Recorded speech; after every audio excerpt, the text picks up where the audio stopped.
Thank you for standing by. This is your conference operator. Welcome to Skechers' fourth quarter 2020 earnings conference call. As a reminder, all participants are in a listen-only mode, and the conference is being recorded. After the presentation, there will be an opportunity to ask questions. To join the question queue, you may press star, then the number 1 on your telephone keypad. Skechers requests that analysts limit themselves to one question and one follow-up question only to allow all analysts to have the opportunity to ask a question. Should you need assistance during the conference call, you may signal an operator by pressing star, then the number 0. I would now like to turn the conference over to Skechers. Please go ahead. Thank you, everyone, for joining us on Skechers' conference call today. I will now read the Safe Harbor Statement.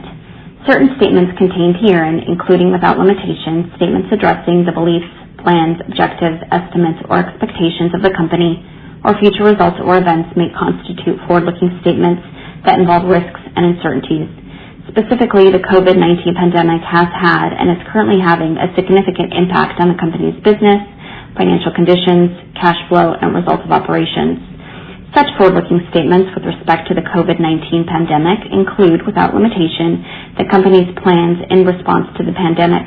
At this time, there is significant uncertainty about the duration and extent of impact of the COVID-19 pandemic. The dynamic nature of these circumstances means that what is said on this call could change at any time, and as a result, actual results could differ materially from those contemplated by such forward-looking statements. Additional forward-looking statements involve known and unknown risks, including but not limited to global, national, and local economic business and market conditions in general and specifically as they apply to the retail industry and the company. There can be no assurance that the actual future results, performance, or achievements expressed or implied by any of our forward-looking statements will occur. Users of forward-looking statements are encouraged to review the company's filings with the U.S. Securities and Exchange Commission, including the most recent annual report on Form 10-K, quarterly reports on Form 10-Q, current reports on Form 8-K, and all other reports filed with the SEC as required by federal securities law for a description of all other significant risk factors that may affect the company's business, financial conditions, cash flows, and results of operations. With that, I would like to turn the call over to Skechers' Chief Operating Officer, David Weinberg, and Chief Financial Officer, John Vandemore. David? Thank you for joining us today for our fourth quarter and year-end 2020 conference call. I hope you, your colleagues, and loved ones are staying safe and healthy. Before we begin, I would like to thank the Skechers Global team for their dedication and resilience this past year as we faced such incredible challenges. We couldn't have weathered the storm in such good shape without all your hard work. Many countries faced another surge of the pandemic in the fourth quarter, which negatively impacted businesses around the world, resulting in temporary store closures and reduced traffic. Even with the ongoing health crisis and challenges, Skechers experienced growth in several of our segments and meaningful improvements in key countries. Our fourth quarter sales were $1.32 billion. A 0.5% decrease from the prior year, which was a fourth quarter record, and notably a sequential improvement from the third quarter of nearly 2%, illustrating the continuing recovery of our business. Our strong year-over-year sales in the fourth quarter were the result of a 1.2% increase in our domestic wholesale business and a 1.1% increase in our international business, which was led by a nearly 30% sales increase in China, as well as growth in Europe and Latin America. Throughout the quarter and year, we strategically directed the flow of inventory to markets that were open, delivered fresh product to consumers, and continued to fulfill demand, resulting in growth in many key distribution channels. In 2020, consumers searched and desired comfort and value. With comfort as the cornerstone of the Skechers design initiatives, along with style and value inherent to our product development, we are a natural choice for all, including essential workers and those working from home. In our domestic wholesale business, our fourth quarter sales growth of 1.2% came primarily from our athletic casual, walking, and work footwear, as well as high single-digit improvement in our men's business.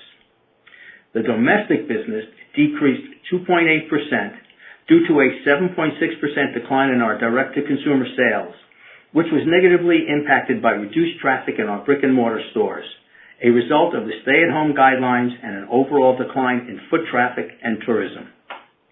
We believe our domestic brick-and-mortar stores will continue to be impacted by the pandemic at least through the first half of the year, though we expect to see improvement as more people receive vaccinations and government restrictions ease. The decrease in our domestic direct-to-consumer business was partially offset by a 142.7% increase in our domestic e-commerce channel, which continues to perform extremely well. With a focus of improving our direct-to-consumer experience, over the holiday season, customers were able to shop online and pick up in store at many of Skechers locations across the United States. We are now completing the update to our point-of-sale system to better connect within our e-commerce channel, and we are finalizing enhancements to our loyalty program, both of which we believe will further improve our omni-channel offering. We continue to view our e-commerce channel as an opportunity for meaningful growth, as sales increased significantly on both our domestic and international sites that we currently operate. And this coming year, we plan to launch new sites across Europe and South America, which will provide both a better brand experience for consumers as well as new sales channel for Skechers in many regions. Our international direct-to-consumer business decreased 4.4%, which was due to a decline in traffic with stay-at-home guidelines, reduced hours, and temporary closures primarily in Europe, Canada, and Latin America. In total, Skechers' direct-to-consumer segment decreased 6.4% as the pandemic spread again in numerous markets, temporary store closures and reduced hours continued.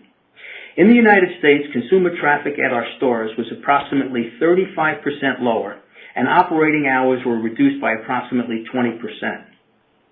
For our international company-owned stores, we effectively lost 17% of the days available to sell during the quarter. At quarter end, nearly 10% of our company-owned stores were closed due to health guidelines. Today, due to government restrictions, a number of our international locations remain closed or have reduced hours. All Skechers stores in the United States are open, and some domestic regions are trending positive, while others are still impacted by reduced hours and traffic due to local guidelines. To note, while our direct-to-consumer business decreased in the fourth quarter, we did experience sequential quarterly sales improvement of 9.5%. In the fourth quarter, we opened 19 company-owned Skechers stores, 12 of which were international locations, including a flagship store in Munich. We closed 6 locations in the fourth quarter, and another 18 have closed to date in the first quarter. By the end of the first quarter, another 5 to 7 company-owned stores are expected to close. An addition of 108 third-party Skechers stores opened in the fourth quarter, bringing our total store count at quarter end to 3,891. The stores that opened were across 22 countries, with China opening the most locations, including our first dedicated golf store at the famed Mission Hills Golf Resort in Shenzhen. Our international sales improved 1.1% over the same period last year, and sequentially 4.5% higher than the third quarter. Our international wholesale business improved 2.5% from the fourth quarter last year. This was the result of increases in our joint venture business of 19.4%, led by an increase of 29.7% in China, and an increase in our subsidiaries of 12.7%. The subsidiary growth was across Europe and Latin America, with exceptional improvements in the United Kingdom and Germany, as well as in Chile and Spain. As expected, our distributor business was down 57.9% due to ongoing store closures in several markets, including our largest distributor, which covers the Middle East. To support the open markets during the holiday selling period, our marketing efforts were focused on comfort, with commercials and digital advertising to support key initiatives for men, women, and kids. This included a new campaign with former quarterback and lead NFL commentator Tony Romo for Max Cushioning, who you will see in the Skechers Super Bowl commercial this Sunday.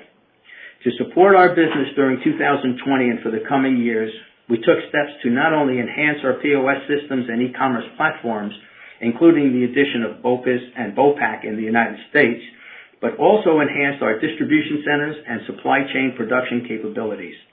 Along with opening a new logistics center in Colombia, we have added a distribution center in the United Kingdom to serve the region in the post-Brexit environment.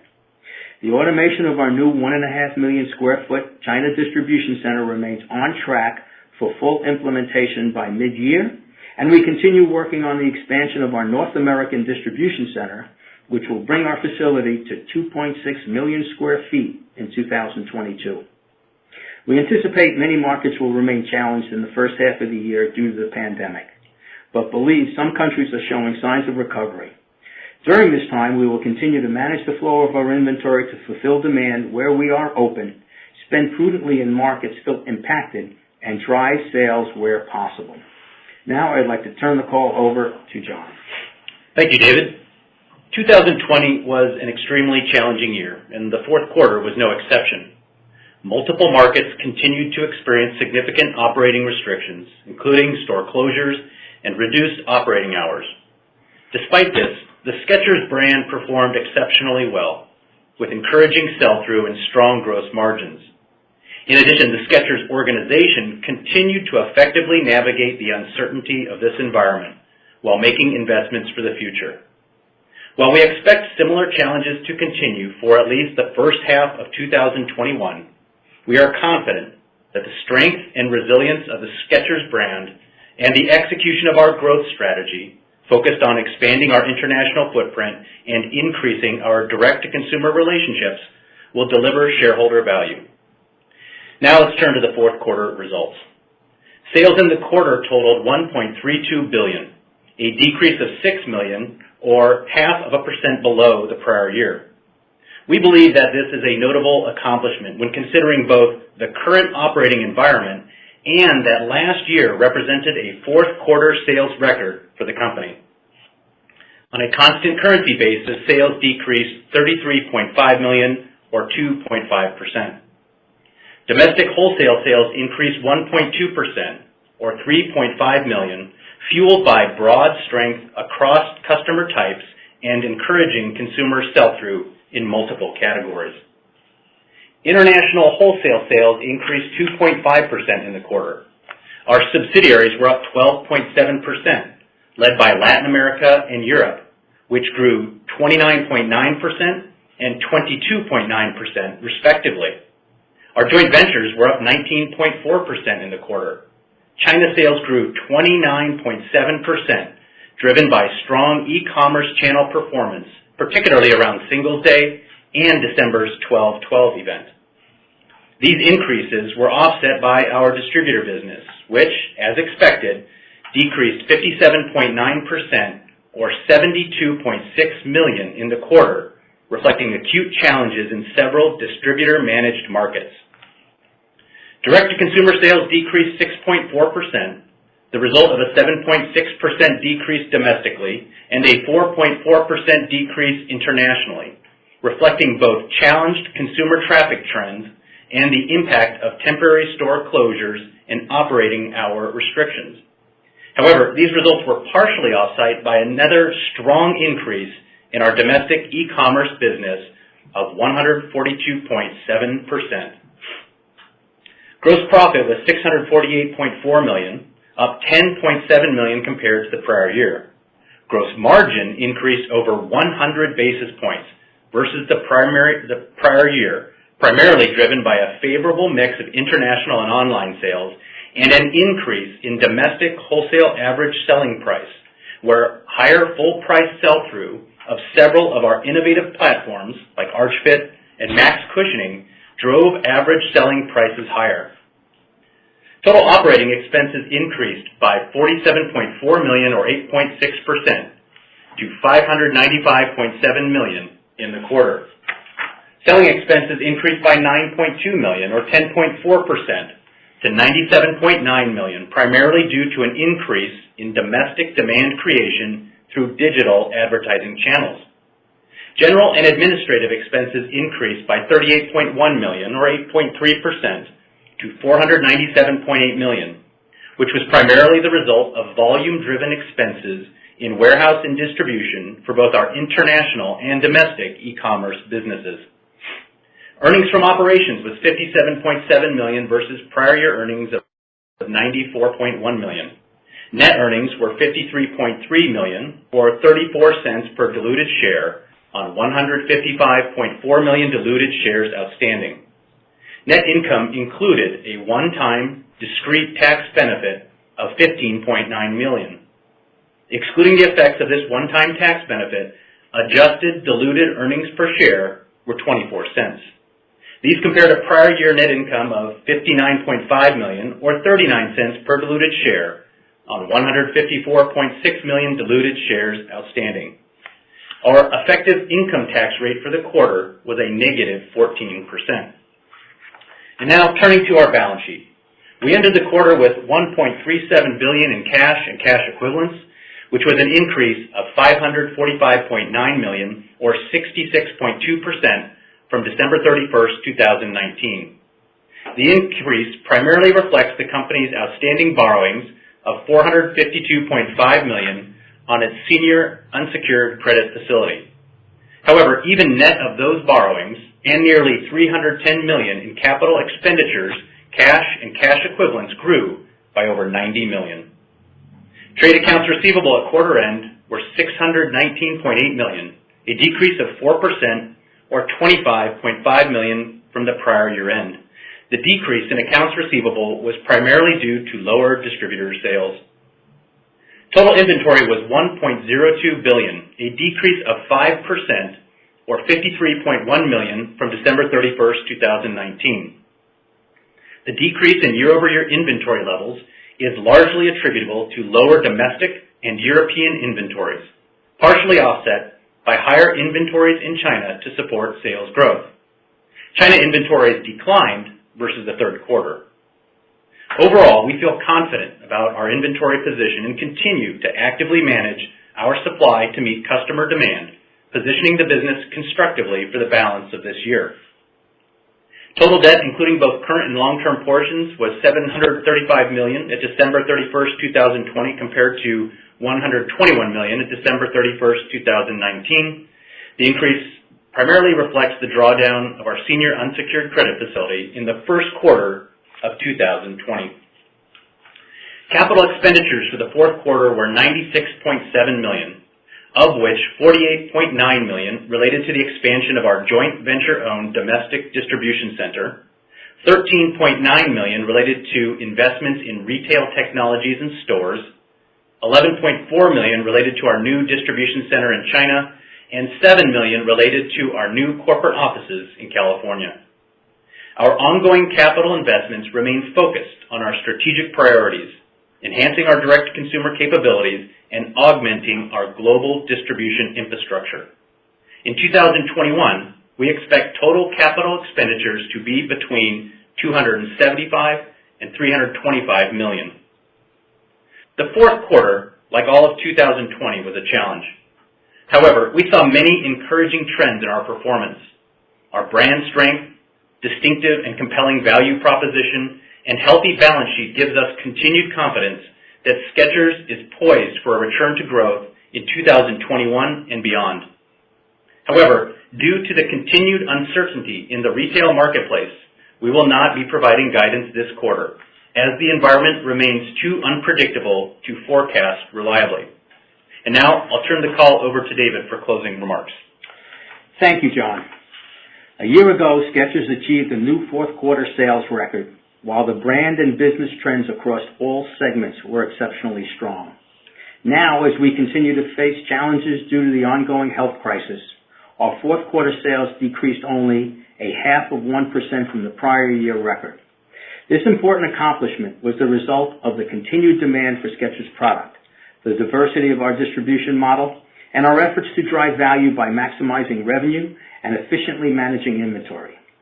Skechers brand strength was most notable in our online business with strong triple-digit growth, as well as meaningful growth in our domestic wholesale business and in many of our biggest international markets, including China, Germany, and the United Kingdom. We continue to see our product resonating with consumers. With comfort, value, and style at the forefront of our product design, we are a key footwear brand during these difficult times. We have an exceptionally strong balance sheet and ample liquidity, both important to our success in the quarter and to position ourselves for future growth. Our backlogs have improved across many distribution channels, a positive sign for many countries. We believe our business will continue to be impacted by the global pandemic in the first half of 2021. Though we are cautious due to the global health crisis, we remain confident in our strategic initiatives, the relevance of our brand, and our efforts to develop new product innovations and the many opportunities for growth in both the near and the long term. Now, I'd like to turn the call over to the operator for questions. At this time, we will be conducting a question and answer session. If you would like to ask a question, please press star 1 on your telephone keypad. A confirmation tone will indicate your line is in the question queue. You may press star 2 if you would like to remove your question from the queue. As a reminder, we ask that you limit yourself to one main question and one follow-up. For participants using speaker equipment, it may be necessary to pick up your handset before pressing the star keys. Our first question comes from the line of Jay Sole with UBS. Please proceed with your question. Great. Thank you so much. So my question is just on the timing of the recovery as, the world reopens as you see it. You're talking about the first half of the year will still be impacted. Can you give us a sense of sort of why that is? Like if, maybe the vaccine gets spread out or, distributed sooner and things are back in April and May, would that create an opportunity for second quarter, or is there sort of a limitation on inventory and lead times that sort of constrain the ability to have a type of first half of the year that would be more similar to a normal year?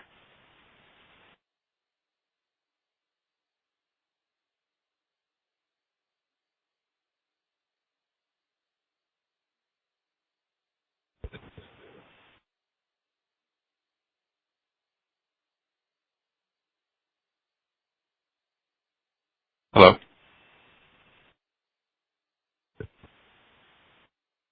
Sorry, we were on mute. I'll start all over again. Sorry about that, Jay. Okay.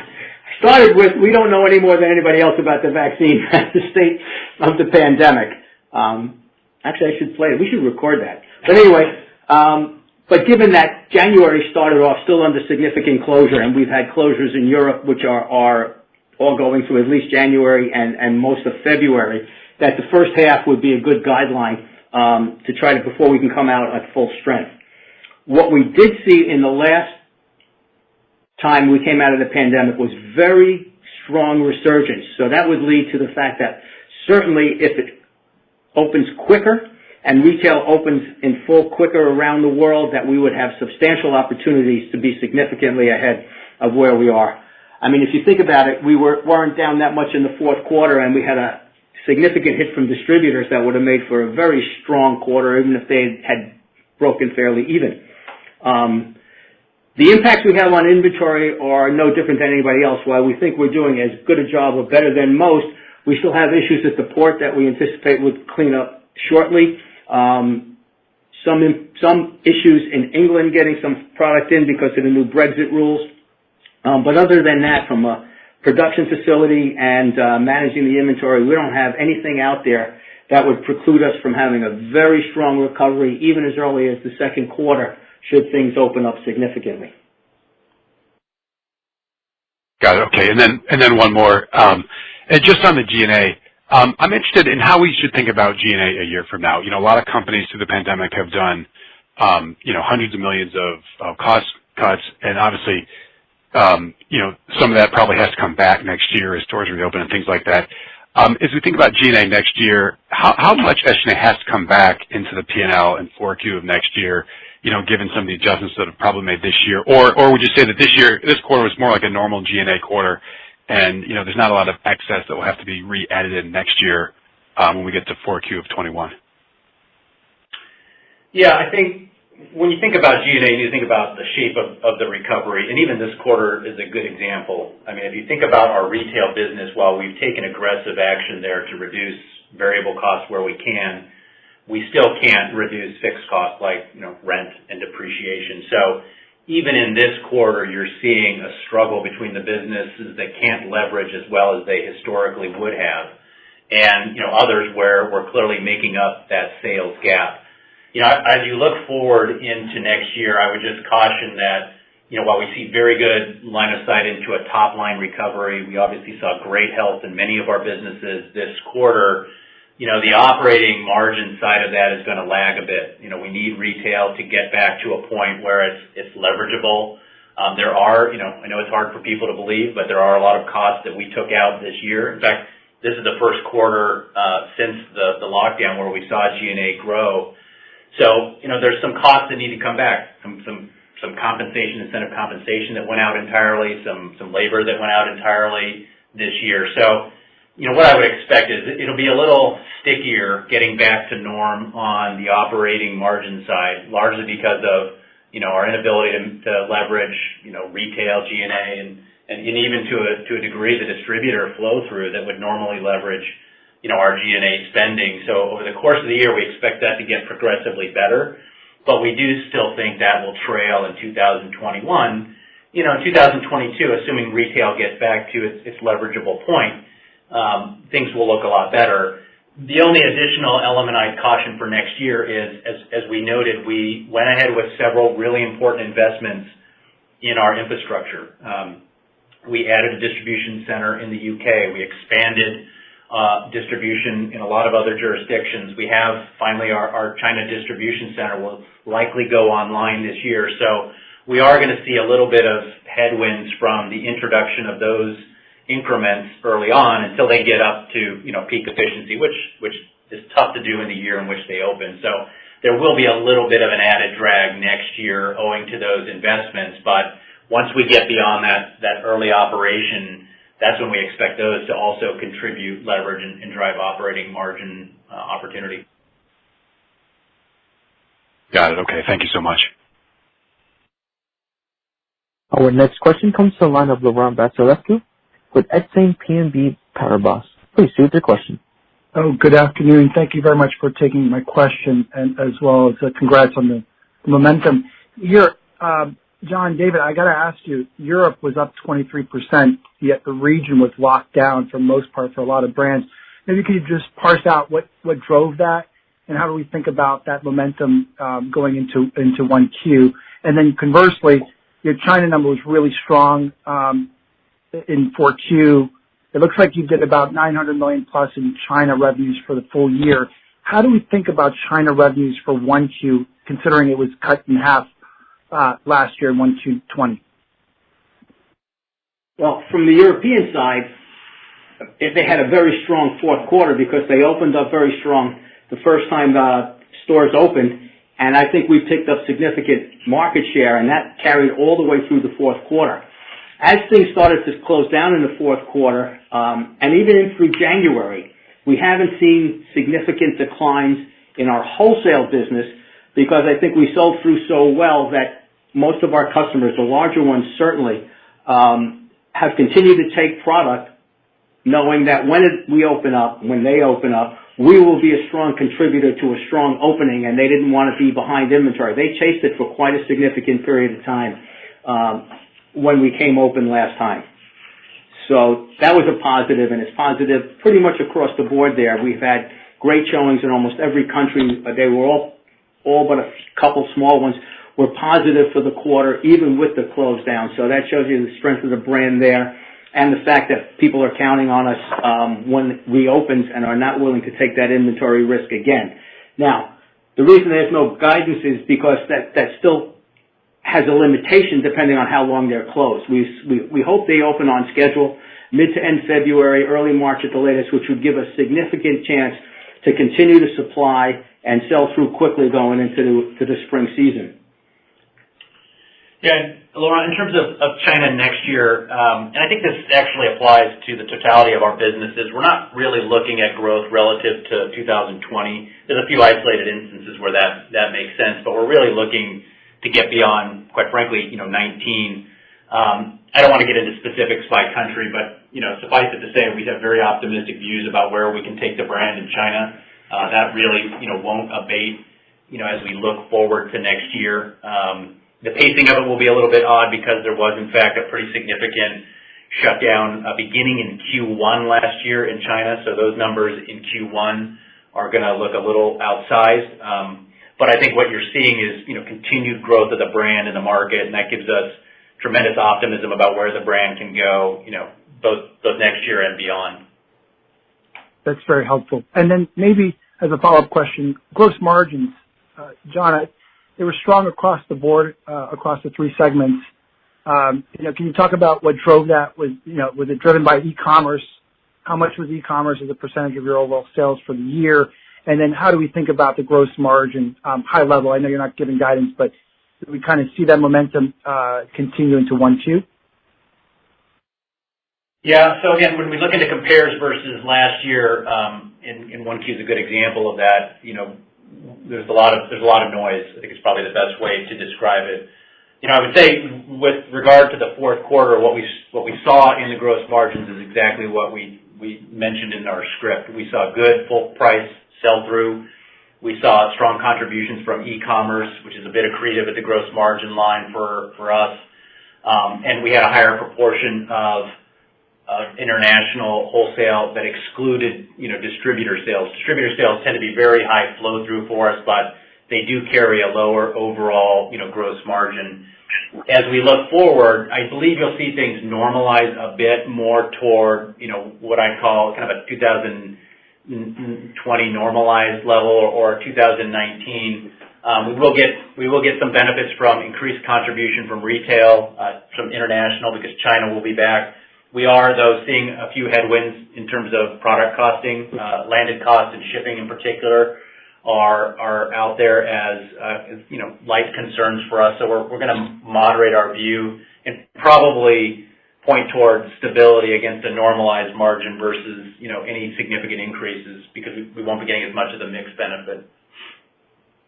Okay, very helpful. Thank you very much, and best of luck. Thank you, Laurent. Our next question comes from the line of Kimberly Greenberger with Morgan Stanley. Please do with your question. Great. Thanks so much. I wanted to ask about just the way you understanding you're not giving revenue guidance for 2021 today. How should we think about when revenue would look more normal the way it would have back in 2019? And what are the sort of necessary conditions for that? Is it, vaccine rollout and consumers, behaving and shopping normally? How are you thinking about it internally in order to develop your expectations on what the revenue path this year might look like? I'm actually very encouraged by the revenue path. I think this quarter shows you that the brand still has tremendous opportunity to grow on a top-line basis. Obviously the key headwind at the moment is, as David mentioned earlier, the close downs we've seen, government-mandated restrictions on operating hours in the retail business. That's been the most significant headwind. That impacts us directly in our direct-to-consumer channel. It's obviously had a pretty significant impact on our distributors in their markets. So that really is the biggest swing factor. I would say as you look at our opportunities relative to growing kind of against the 19 baseline, we're actually pretty encouraged about our opportunities for a year to definitely get beyond that. But it will be influenced by, continuing lockdowns should they occur, or continuing restrictions on operating hours and foot traffic, which has been, certainly in a lot of instances, in particular mall locations, been significantly diminished. I'd like to add, I think what it shows here, I am also very confident in what we can do, that I don't believe it would take a significant push.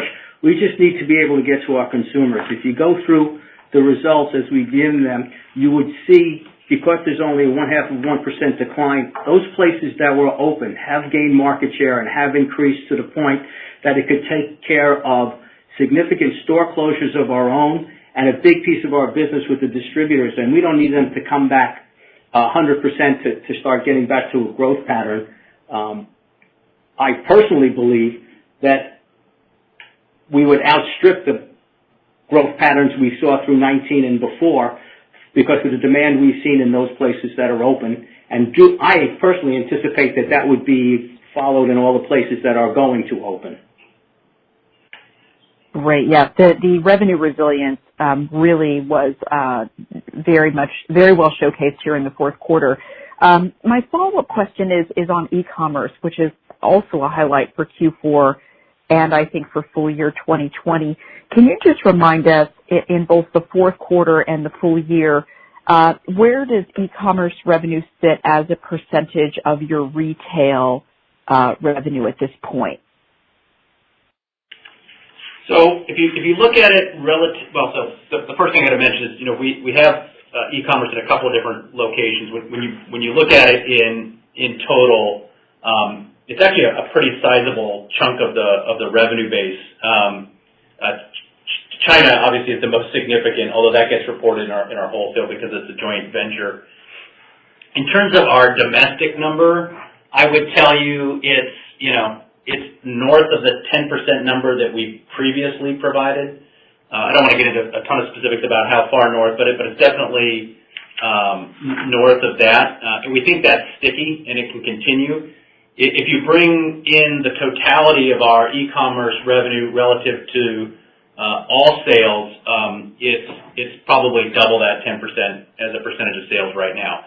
Again, I keep in mind that's with some pretty meaningful declines in our distributor business, so that's somewhat diluting the impact of the overall revenue at this point, because those would not be e-commerce sales. Okay, so just to clarify, John, when you say you mean like it's more like 20% of the $1.2 billion in the retail direct-to-consumer segment? Well, I was giving you reference points to the fourth quarter, so I would say in the retail segment it's north of 10. In total, it's north of it's around 20%. Okay, great. Thanks so much for that. Sure. Our next question comes from the line of Gabby Carbone with Deutsche Bank. Please see with your question. Hi, good afternoon. My question is on the domestic wholesale business. Just was wondering if you could touch on what you're seeing in terms of spring orders and kind of how you're thinking about that channel moving ahead. You've put up pretty nice results here in the back half. Thanks. Well, I think as I mentioned in the prepared remarks, domestic wholesale would fit into the comment that backlogs have been increasing even year over year, and that's before we had the results of the pandemic. We're only comparing them to the time last year. So our backlogs are up. We feel the demand is significantly higher even than it was this time last year. So depending on how the pandemic rolls out, we have anticipation of continuing growth in the domestic wholesale side. I would even add to that, Gabby, we even had a few timing shifts out of this quarter into 21. So the domestic wholesale, which I think is, again, the second quarter in a row here we put up growth, could have been even better if it weren't for some timing of deliveries. So again, that's even though there's some customers out there struggling, we're seeing broad take on the product, good sell-through, and that's encouraging in the backlog numbers. It's encouraging in what we saw this quarter, and that's definitely a good sign. Got it. Thanks. And just a quick follow-up. I was wondering how we should be thinking about, store openings moving ahead, and maybe you can comment on, anything new going on with, rent negotiations. Yeah, I would say store openings for next year on a net basis are going to be pretty modest, certainly relative to our historical, directions, mostly focused on the international markets. David mentioned in his comments we've already seen and executed some closures, this quarter, and we'll do more before the end of the quarter. The rent negotiations, that's an ongoing affair. Usually the best opportunity to have a good discussion about restructuring rent is during renewal discussions. And as those occur, we're taking as much advantage of those as we can. I wouldn't hold out any significant hope for, a major change in the near term with extent, leases, but because we've seen, a lot of, I think, any benefit we were going to get out of that earlier in the year. So I don't think that's going to be a significant opportunity, but you will see the, kind of the pace of store openings definitely step down from prior years for the recent couple of years. Great. Thank you so much for the color. Thank you, Gabby. Our next question comes from the line of Susan Anderson with B. Riley. Please proceed with your question. Hi, thanks for taking my question. And Nice job managing the quarter. I guess just to follow up on the gross margin, it sounded like from your earlier comments that there may be some pressure in 2021 as the mix shift normalizes. Is that correct? And did you say to look to 2019 gross margin as a more normalized gross margin? Well, in response to your first question, absolutely. We've received some mixed benefits this year that I don't expect to continue as the business builds back overall. We are seeing kind of a handful of different factors, but mix will definitely be a bit of a headwind. A bit of a tailwind will come from some favorable pricing, which we saw this quarter, and we expect to continue.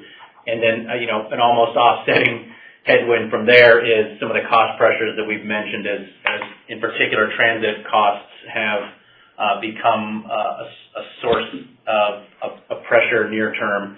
Relative to 2019, I would probably kind of guide you to something that's flat to perhaps up slightly, but that will be influenced heavily by mix.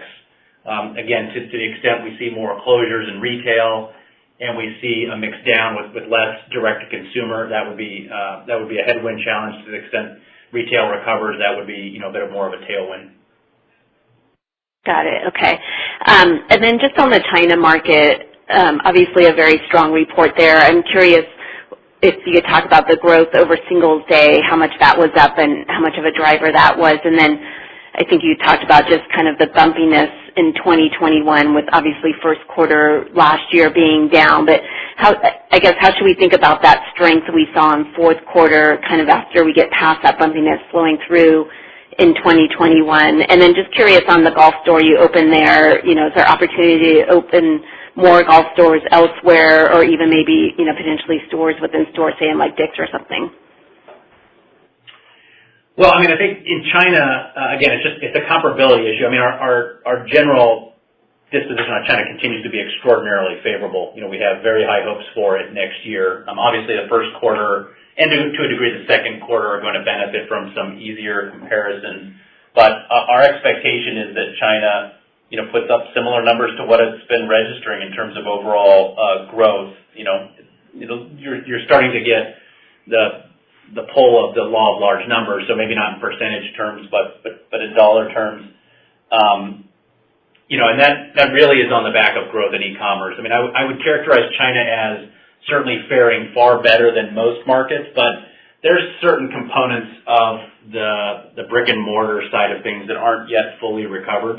I think it's a pretty common comment you're hearing relative to China operations. We think that gets better as the year progresses and you get a much more normalized China revenue profile. But right now it's definitely tilted much more towards e-commerce.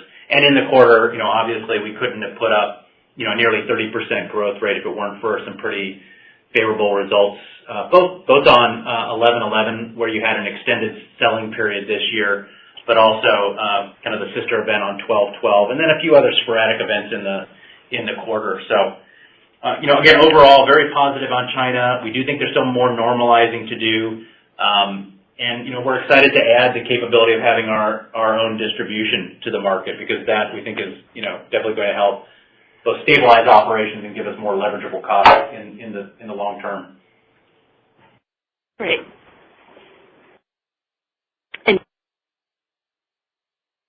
To kind of expand that idea elsewhere. Oh, sorry, Susan, I didn't hear your full question.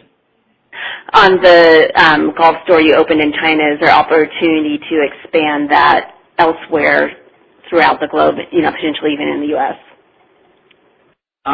Well, we are looking to obviously expand the category, but I wouldn't say it's a significant driver. It's about image and what we put through when we're building it. The one in China is very special.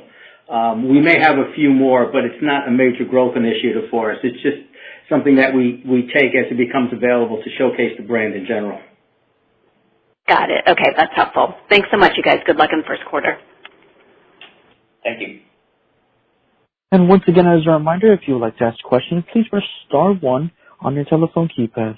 Once again, as a reminder, if you would like to ask a question, please press star 1 on your telephone keypad. Our next question comes from the line of Omar Saif with Evercore ISI. Please do with your question. Good afternoon. Thank you for taking my question. Obviously the e-commerce numbers are really big. The growth there is really fast. I'd love for you to kind of address at a high level, how the profitability is shaping up in that business. Are you starting to get to a point or a scale level where it's becoming more profitable? I know at the gross margin level it's accretive. I also noticed in the operating kind of expenses line, you mentioned some higher digital marketing costs and fulfillment costs, domestic, international. So I'm trying to understand, are we getting to a point where that might become more profitable? And then I have one follow-up. Thanks. Yeah, actually, e-com for us has been very profitable. In some respects, I think that's because it had been artificially restrained a bit, until we really got the growth levels that we're starting to see over the last couple of years. So from a profitability standpoint, it's something you're always watching, and certainly as you get scale, you've got to be cognizant of. But really, through the P&L, right now we're very pleased with what we're delivering from an e-commerce perspective, and we continue to expect that to be the case. It's something actually, we're not. You hear other brands talk about struggling with that profitability, but that is not something we struggle with today. And we've made significant investments in the past. You have to understand, growing at this rate creates some inefficiencies. We put a lot of pieces in place in our distribution and fulfillment of this that we're going to take out around the world, which I think will leverage quite nicely over the next 12 months. Great. That's great to hear, guys. And then maybe you could offer a little bit more details on the loyalty program and then how it's going to connect to the e-commerce and the digital business and maybe some customer-level marketing initiatives around that, if you can. Thanks. Well, I don't want to spoil too much because we want to have fun launching it. I would say it's a pretty soup to nuts revamp of the program, both technically as well as from a consumer offering perspective. And what it aims to do, obviously, is significantly augment the loyalty program we have today in terms of capabilities, everything from marketing to transactional level capabilities.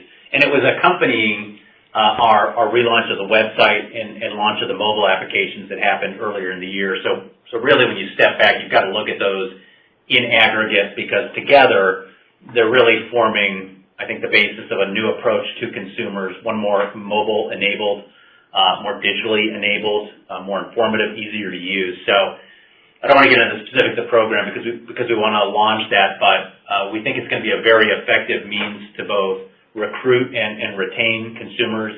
It'll augment our abilities to market to them. It'll augment their abilities to transact with us, and those are obviously very encouraging, habits you want to put into place.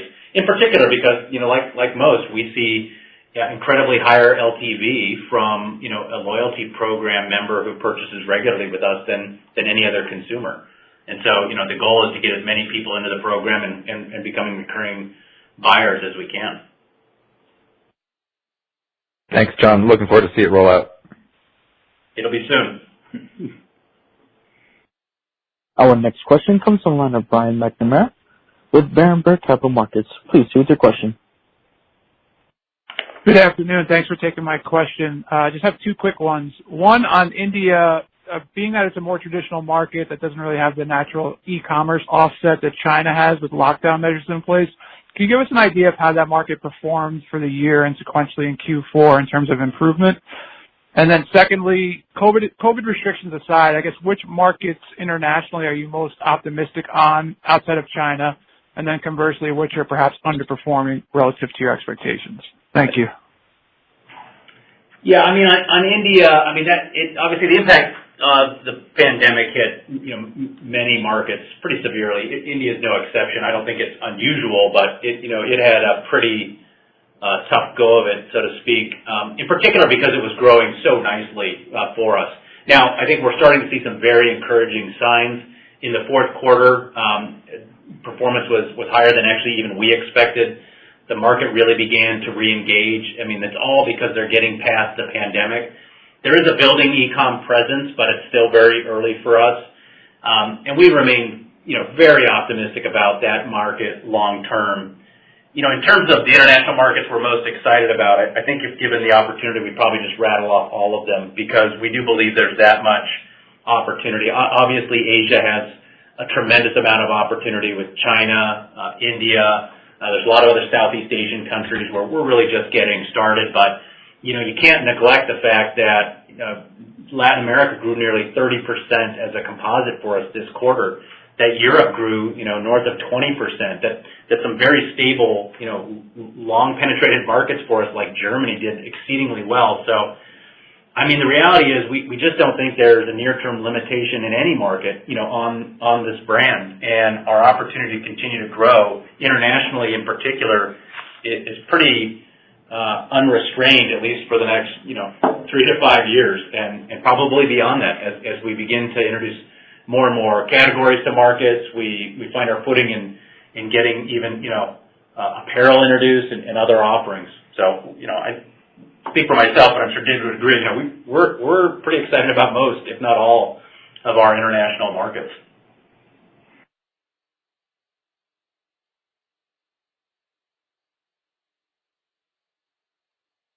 Our final question comes from the line of Jim Chartier with Bonus Crispy Hart & Company. Please do with your question. Hi, I had a question on gross margin. Given the mix shift away from distributor sales, I would have expected more gross margin improvement in the international wholesale business. So I was wondering if there was anything in the quarter that was pressuring margins in any of your overseas markets.